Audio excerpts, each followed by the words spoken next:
گھر پہ ٹیوشن پڑھانے میں اور مکتب میں بہت فرق ہے. آج کل نفسیاتی بیماریاں بہت چل رہی ہیں. وقت نہیں میں حوالے سے بتاتا آپ کو. جو بچے گیٹ ٹوگیدر رہتے ہیں, مجمع میں رہتے ہیں, وہ ذہنی بیماریوں کا شکار نہیں ہوتے. یہ مرکز المعارف المفن کی وہ کتاب ہے کہ جس میں عہد نو کے ہر سوال کا جواب ہے. یہ مرکز المعارف المفن کی وہ کتاب ہے کہ جس میں عہد نو کے ہر سوال کا.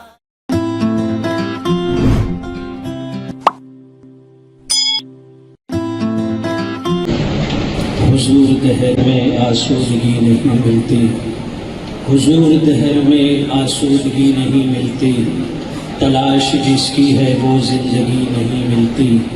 ہزاروں لالا وہ گل ہیں ریاض ہستی میں, ہزاروں لالا وہ گل ہیں ریاض ہستی میں, تلاش جس کی ہے وہ کلی نہیں ملتی.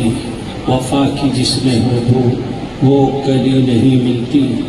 اور مختصر سی زندگی کم ہے محبت کے لیے, مختصر سی زندگی کم ہے محبت کے لیے.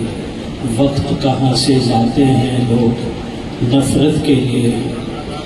میں آپ سب کو مبارکباد پیش کرتا ہوں.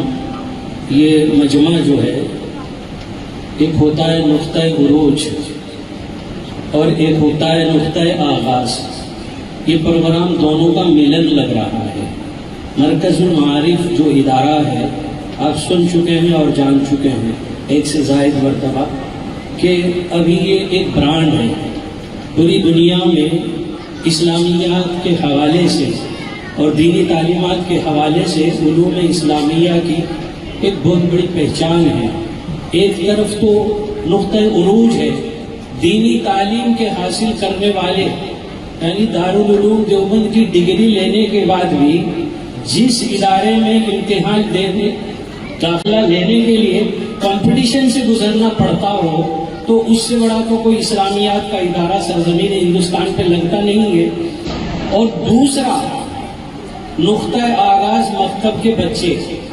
مجھے بتایا گیا ہے اور میں نے دیکھا بھی ہے کہ در حقیقت یہ پروگرام مکتب کے بچوں کا ہے. اسی لیے میں نے جو علامہ اقبال کے اشعار پڑھے ہیں امت کی ان ماؤں کے لیے پڑھے ہیں جو یہاں بیٹھی ہیں, اور ان چنندہ لوگوں کے لیے پڑھے ہیں جو محلے کے لوگ اپنے بچوں کا اور اپنی بستی کے بچوں کا پروگرام دیکھنے آئے ہیں. علامہ اقبال حضور کے مزار پر کھڑے ہو کر کہہ رہے تھے حضور دہر میں آسودگی نہیں ملتی, تلاش جس کی ہے وہ زندگی نہیں ملتی. ہزاروں لالا وہ گل ہے ریاض ہستی میں, یعنی اس دنیا کے چمنستان میں سکون اور دل لگی کا بہت سا سامان ہے. اس چمنستان میں چمپا چمیلی کے پھول ہیں, گلاب اور گیندا ہے, نرگس یاسمین ہے, گل بہار ہے, گل بنفشہ ہے, گل رانا ہے, لیکن کسی سے دل نہیں بہلتا. تو اگر دل بہل سکتا ہے آپ کا کسی چیز سے وہ ہے دینی تعلیم. اور دینی تعلیم میں جو بچے مکتب میں پہلے دن آتے ہیں ہم اس کی اہمیت کو نہیں سمجھتے. آج کل پورے بمبئی میں مکتب کے اختتامی پروگرام ہو رہے ہیں اور اکثر میں جانا ہو رہا ہے. انعامات کوئی بڑی بات نہیں ہے, لیکن اس مجلس میں جو میری مائیں بہنیں بیٹھی ہیں میں ان کو بتانا چاہتا ہوں کہ آپ کے لیے بڑی سعادت یہ ہے کہ اس بستی کی یہ بچیاں جو پڑھ رہی تھی اللہ کرے ان کے دن جاگے, ان کے نصیب اچھے ہوں, کل ان کی شادی بیاہ ہوگی اور یہ امریکہ میں سیٹل ہوگی تو ان کو یہ نہیں بتانا پڑے گا کہ کون سے مکتب میں پڑھے تھے. امریکہ میں رہتی ہے واشنگٹن میں, یہ کہے گی میں نے مکتب مرکز المعارف میں پڑھا تھا. تو کتنی بڑی بات ہے. مرکز المعارف تو کسی کا محتاج تعارف نہیں ہے اور مکتب تو ہر مسجد میں چلتا ہے, لیکن ہماری مسجد کی بچیاں اس مکتب میں تعلیم حاصل کرنے والیاں ہیں جس میں دین کی سب سے اعلیٰ تعلیم دی جاتی ہے.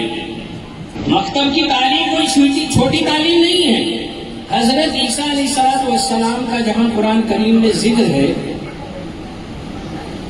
ان کے حالات میں ایک عجیب قصہ بیان کیا ہے امام رازی نے کہ ایک مرتبہ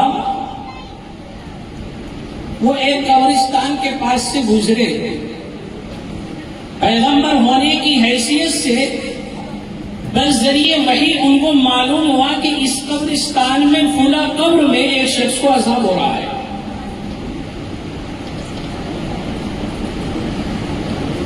کوئی بات نہیں، بعد میں وہ لوٹے، ایک زمانے کے بعد، کئی مہینے کے بعد پھر واپس لوٹے، پھر پیغمبر ہونے کی حیثیت سے ان کے پاس وحی آئی کہ جس قبر میں پہلے آپ کو یہ بتایا گیا تھا کہ عذاب ہو رہا ہے، اب اس قبر میں راحتوں کے پھول کھلے ہوئے ہیں، اب اللہ کی رحمتوں کی بارش ہو رہی ہے۔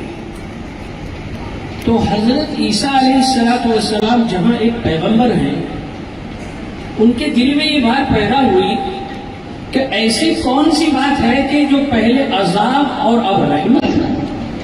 جب کوئی عجیب بات ہوتی ہے ایک ہی شخص کے ساتھ تو ہر آدمی جاننا چاہتا ہے۔ ہماری بستی میں کوئی آدمی بے نمازی ہو، اچانک تہجد گزار ہو جائے تو سب سوچنے پر مجبور ہوتے ہیں کہ یہ جماعت میں تھے، حج پر گئے تھے، عمرے پر گئے تھے، یا مرکز المعارف کے ادارے کے علماء کے ساتھ اٹھنے بیٹھنے لگے، کیا وجہ ہے، کارن کیا ہے؟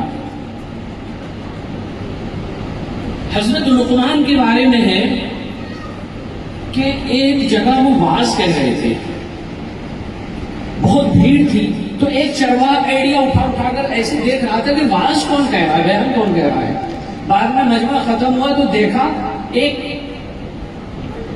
حبشی نیگرو کالی شکل والا آدمی جو ان کے ساتھ بکریاں چراتا تھا، وہی حضرت لقمان علیہ السلام شکل و صورت کے اعتبار سے پرکشش نہیں تھے۔ تو انہوں نے قریب جا کر کہا کہ ارے تم میرے ساتھ بکریاں چراتے تھے، تم اتنے بڑے حضرت کیسے ہو گئے کہ لاکھوں کا مجمع تمہارا واعظ سن رہا تھا؟ تو حکیم لقمان کے وہ الفاظ کیا ہیں؟ انہوں نے کہا کہ میں نے اپنے اندر دو صفات پیدا کی، ایک میں نے اپنی زبان کی حفاظت کی، دوسرے اپنی شرمگاہ کی حفاظت کی، مجھے لگتا ہے کہ اس کے صدقے میں اللہ نے مجھے نواز دیا۔ تو جب کوئی انقلاب آتا ہے کسی کی زندگی میں تو پیغمبر کو تشویش ہوئی کہ یہ شخص عذاب میں مبتلا تھا، اب اس پر رحمتوں کے پھول کیوں نچھاور ہو رہے ہیں؟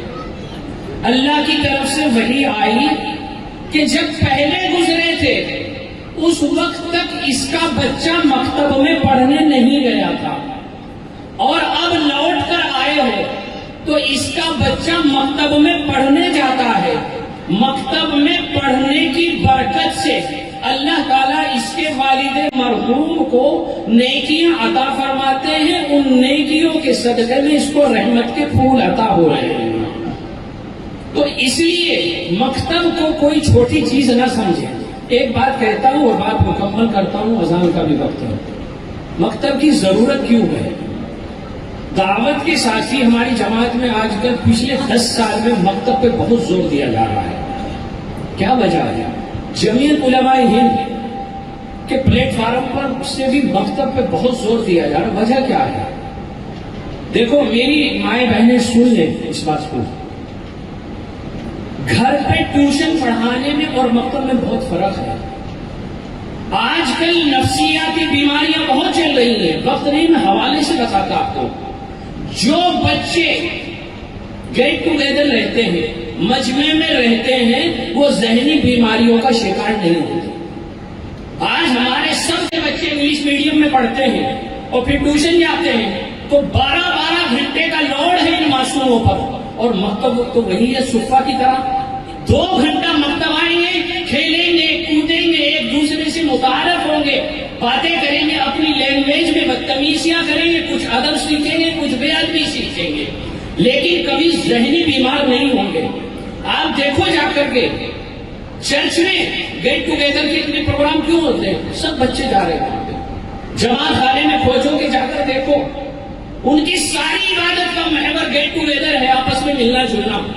تو مکتب میں اگر آپ بچے کو نہیں بھیج رہے ہیں، ہو سکتا ہے آپ کا بچہ، آپ ایک ٹیوشن پڑھانے والے مولانا کو ہائر کر لیں، 2000 روپیہ 1000 روپیہ مہینہ دے کر کے، اس سے زیادہ وقت دے کر پڑھا لیں، لیکن جو مکتب کی برکت ہے، انسان کی زندگی کے 3 ہی تو مرحلے ہیں، بچپن، جوانی، بڑھاپا۔ جوانی میں ہم کیا یاد کرتے ہیں؟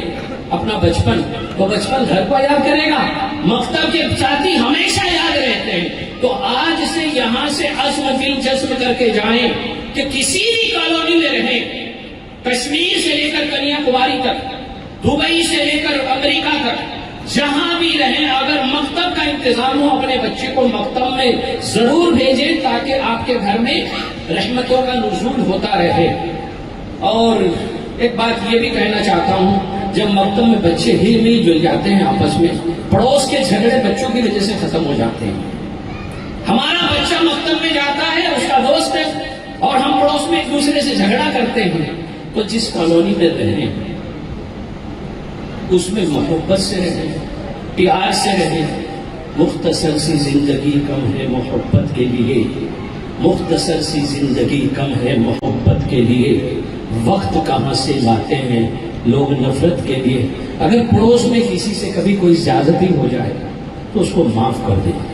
رسول اللہ صلی اللہ علیہ وسلم کی زندگی کا باب المغفرت، معاف کرنے کا ہنر، آپ اپنی زندگی میں لے، پتہ نہیں زندگی کی شام کس گلی میں ہو جائے، تو آپ بس میں انہی باتوں پر اکتفا کرتا ہوں، اور وہ شعر علامہ اقبال کا بڑا الہامی شعر کے پڑھ کر بات ختم کرتا ہوں۔